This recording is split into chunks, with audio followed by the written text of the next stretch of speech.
Welcome back to Rithima channel. எல்லோரும் வாங்க நம்ம வீட்டு சிக்கன் ரெசிபி பார்க்கலாம். அதுக்குள்ளே இன்க்ரீடியன்ட்ஸ் எல்லாம் மல்லிப்பொடி இந்த ஸ்பூனில் 2.5 ஸ்பூன் எடுத்திருக்கேன். இது மிளகா பொடி, அதில் 1.5 ஸ்பூன் எடுத்திருக்கேன். இது நம்ம வீட்டு குழம்பு மிளகா பொடி, அது எடுத்து வச்சுருக்கேன். ரெண்டாவது இந்த குண்டால் ஒரு குண்டா நான் சின்ன வெங்காயம் எடுத்திருக்கேன்.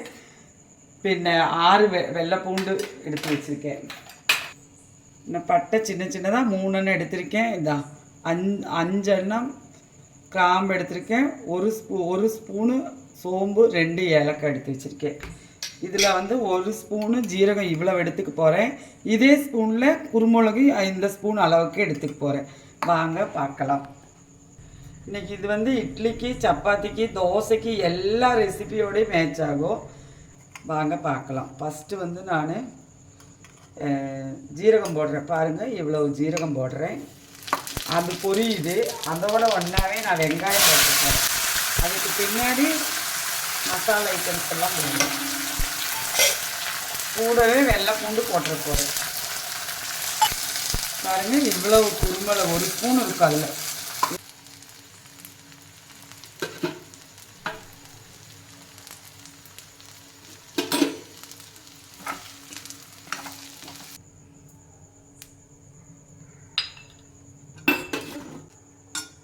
அடுப்பை ஆஃப் பண்ணிட போகிறேன்.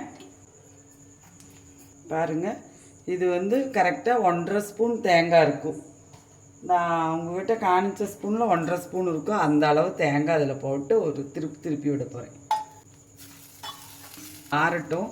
அதுக்குள்ளே சிக்கனை தாளித்து வைப்போம். பாருங்கள், சிக்கனுக்கு நான் எண்ணெய் ஊற்றுறேன். இதில் நான் பிரிஞ்சி எல்லாம் இவ்வளவு தான் போடுறேன். இவ்வளவு கருவேப்பிலை போடுறேன். சின்னதாக ஒரு பெரிய வெங்காயம் கட் பண்ணியிருக்கேன். இது கொஞ்சம் நல்ல ப்ரௌனிஸாக வரணும் வெங்காயம். அப்போ தான் இந்த குழம்புல அந்த கருவேப்பிலோட ஃப்ளேவரும் இந்த வெங்காயத்தோட ஃப்ளேவரும் தெரியும். ஒரு ப்ரௌனிஸாக வரணும். இந்த நம்ம போட்டிருக்கிற தாளிப்புக்கு போட்ட வெங்காயம். இப்போ நான் சிக்கனை அதில் போட்டுக்குவேன். இன்னைக்கு அந்த வெங்காயம் ப்ரௌனிஸ் நம்ம இந்த சிக்கனை போடும்போதே ஒரு நல்ல அந்த கருவேப்பிலும் பின்ன அந்த சிக்கனோட ஃப்ளேவர் நல்லா வரும். பார்த்துக்கங்க. இனிமேல் தான் நான் கொஞ்சம் இஞ்சி பூண்டு பேஸ்ட்டு இதை இவ்வளோ போட்டு போகிறேன். இஞ்சி பூண்டு பேஸ்ட்டு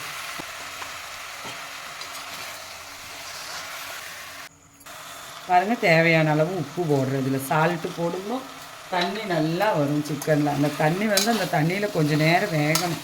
பின்ன தான் நம்ம தேவையான அளவு தண்ணி, அதுக்கு மேலே வேணும்னா நம்ம தேவையான அளவு தண்ணி ஊற்றி 2 விசில் போதுங்க. பாருங்கள், இவ்வளோ மஞ்சப்பொடி போட்டுக்கிறேன். அதுலேயே உப்பு போட்டதுனால தண்ணி பாருங்கள் எப்படி விட்டுருக்குன்னு. சிக்கனோட தண்ணி அப்படியே வருது பாருங்கள். நம்மளுக்கு தேவையான தண்ணி இதில் ஊற்றிக்கலாம். ஊற்றிட்டு நான் 2 விசில் விட போகிறேன். பாருங்கள், அதில் தண்ணி விட்டது கொஞ்சம் தண்ணி இருக்குது. அது இல்லாமல் நான் இதில் ஒரு 3/4 கிளாஸ் தண்ணி அதில் ஊற்றிக்குவேன். போதுமான அளவு. பார்த்திங்கன்னா நல்லா தெரியும். அந்த வெங்காயமெல்லாம் அப்படியே அந்த தண்ணியோட ஒன்றா அப்படியே மேட்ச் ஆயிடும். நம்ம வெந்து வரும்போது ஒவ்வொரு பீஸ் கருவேப்பிலை தான் இருக்கும். அந்த ஆனியன் போட்டது தெரியவே செய்யாது. இப்போ போட்டு குக்கரை மூடிட போகிறேன். 2 விசில். பாருங்கள், இப்போ சிக்கன் வெந்துருச்சு. நம்ம மசாலா அரைச்சி வச்சுருக்கோம், அதை ஊற்றிக்கலாம். அதை பார்த்தீங்களா, சிக்கன் நல்லா வெந்துருச்சு. நீ இந்த குழம்பு கொதிக்கும்போது ஒன்றும் கூட நல்லா வெந்துடும். மசாலா அரைச்சி வச்சுருக்கிற மசாலாவை நான் அதில் ஊற்றிக்க போகிறேன். இப்போ உங்களுக்கு குழம்பு எப்படி கெட்டியாக வேணுமா, கொஞ்சம் தண்ணியாக வேணுமான்னு உங்களுக்கு தேவையான அளவு ஊற்றிக்கிங்க. நான் இவ்வளவு தண்ணி ஊற்றிக்க போகிறேன். எங்களுக்கு குழம்பு தேவையான அளவு தண்ணி ஊற்றிக்க போகிறேன்.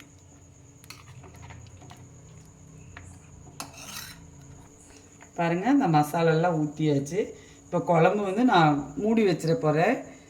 10 நிமிஷம் குழம்பு நல்லா தலை கொதிச்சிருச்சுன்னா குழம்பு ரெடி ஆகியாச்சுங்க. இந்த இதில் நீங்கள் உப்பு பார்த்துக்கலாம். ஆனால் இந்த இதில் உப்பு பார்த்திங்கன்னா உங்களுக்கு அவ்வளோவா தெரியாது. ஒரு கொதி விட்டு நம்ம உப்பு பார்த்தா தான் இந்த சிக்கன்லேயும் அந்த தண்ணியில் இருந்த உப்பு வந்து நம்மளுக்கு இந்த மசாலாவில் தெரியும். இப்போ பார்த்தா தெரியாது. நிறைய பேர் அந்த ஃபால்ட்டு பண்ணுறீங்க. அப்படி பண்ணாதீங்க. ஒரு குழம்பு ஒரு கொதிச்ச விட்டு உப்பு பாருங்கள்.